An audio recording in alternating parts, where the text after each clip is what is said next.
di kasalbahan. Hindi di gana no.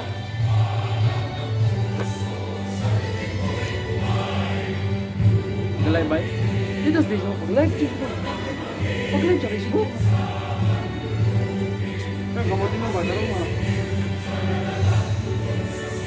Kaya may Instagram ko. Basta dito. Basta dito.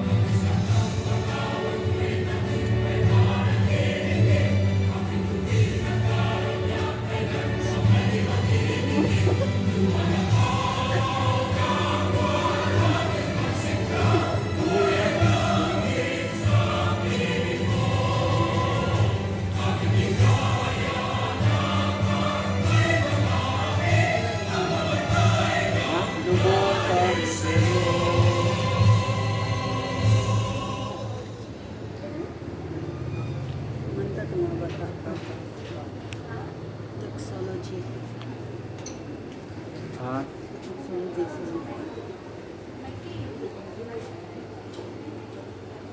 Mabuti sa ano.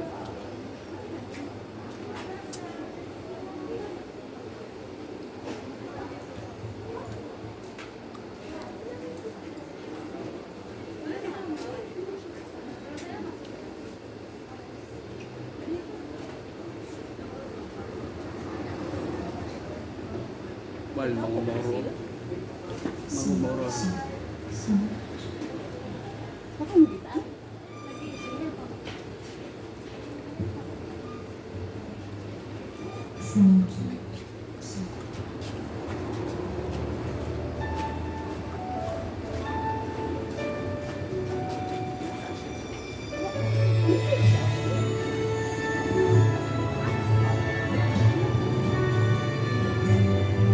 Tro?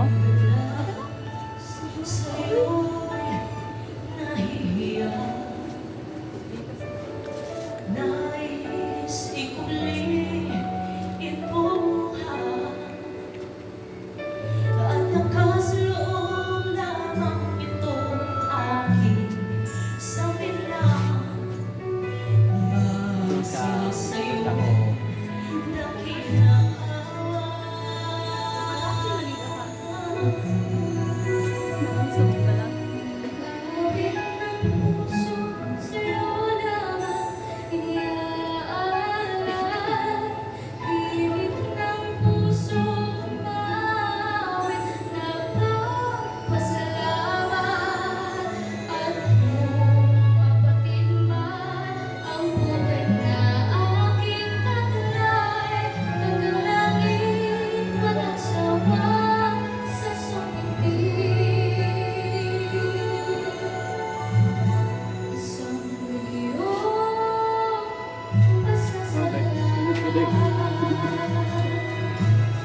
Kita bitaw.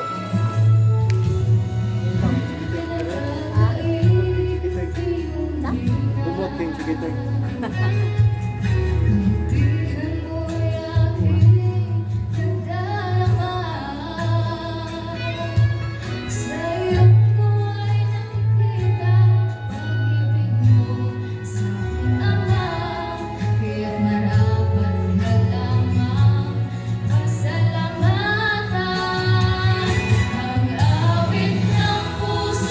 Sa'yo lamang iniaalay.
you, everyone. Please be seated. To offer us the official reception for today's event, let's lend our ears to our transformational leader for his words of welcome. A round of applause for Sibulan National High School's Principal 2, Dr. Luisito R. de Vinagracia.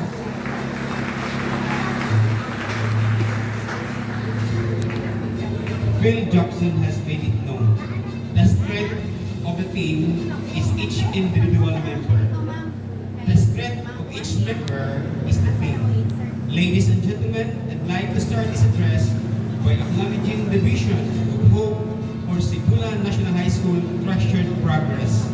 It is with great honor that we extend our heartfelt gratitude to the distinguished individuals who have graced us with their presence today. We have our honored representative of the 2nd Congressional District of Negros Oriental, our Congressman Manuel Chiquiting T.C. Garbaria, together with the Vice Mayor of Dumaguete, Honorable Maisa Elsa Garbaria, to the members of the Sangguniang Bayan members of Sibulan who are with us, and to our engineers from the Department of Public Works and Highways, Sikanduan. To our DepEd representative, we have here our beloved Schools Division Superintendent, Dr. Nery Ocasio. Our Assistant School Division Superintendent, Assistant Superintendent Ramel Villarmosa. Together with the CID Chief of the Negros Oriental Division, Dr. Carlita Alcala. Our very own PSDS of Sibulan 1 District, Dr. Macrina Villaluz, and all of the division represented by Dr. Impeso, to the members of the faculty and staff, our alumni officers, our PT officers, our beloved retirees, our school heads from the Sibulan 1 District and the other district, Sibulan 2, who are with us, parents, learners, guests, good afternoon. Of course, celebrating with us is the Schools Division of Negros Superintendent. We also honored to have our teaching and alumni and rest of our guests. So today we gather to celebrate the remarkable achievement, the inauguration and blessing of our new multi-purpose covered court. This occasion is more than just a turning point. It is evidence of the community united effort and steadfast spirit. Much like a crew working in harmony to navigate the waters, we have come together as one team, each contributing our unique strength to bring this vision to realization. As we stand on the shores in this new beginning, let us reflect on the symbolism of teamwork represented by this covered court.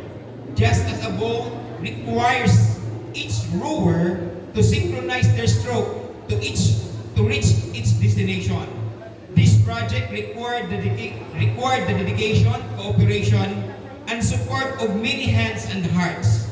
Every plan, every construction phase, and every challenge overcome has been a stroke in the collective journey toward creating a space where our students can thrive, collaborate, and grow.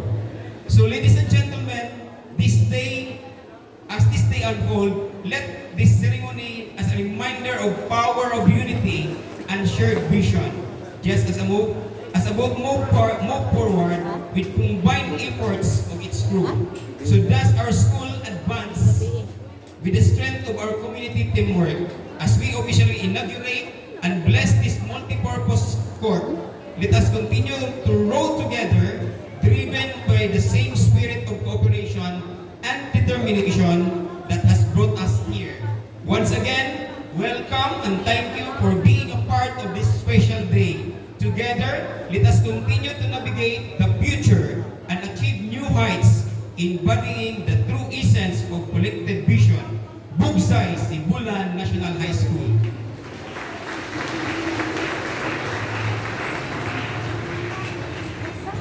you for the heartfelt address, Dr. Divina Gracia. It is indeed a gracious welcome to what promises to be an impactful event. As we are on the subject of impact, we are honored to be joined today by a remarkable leader whose insights and visions have inspired many. He is a key figure for virtuous public service. Respected audience, please help me welcome the epitome of integrity and innovation in the 2nd Congressional District, Congressman Manuel Chiquiting Sagarbaria. A warm applause, please.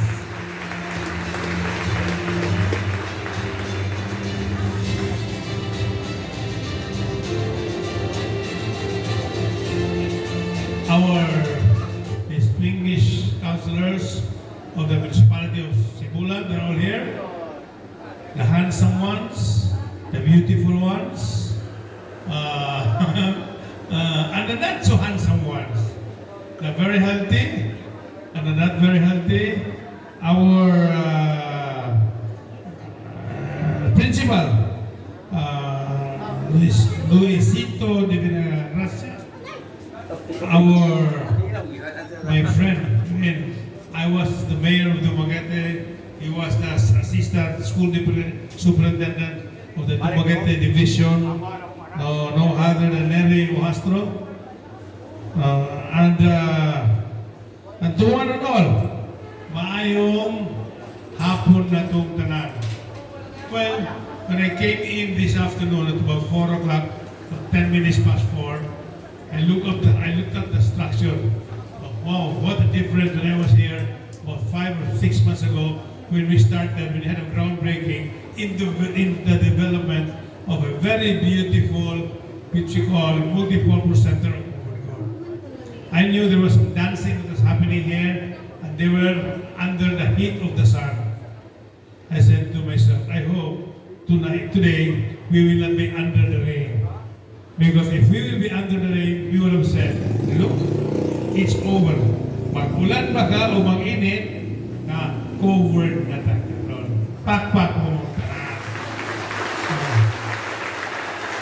Well, this is really something that we can say, a project of which we are really wondering and helping the students and also the administration of the school to make it easier for them to manage such a school and such the activities that is going to happen here because it is already available, such a structure like this Overgold, for all your activities of which you can get your students be involved, and not only the students, but also the parents themselves. Because this is a collaboration.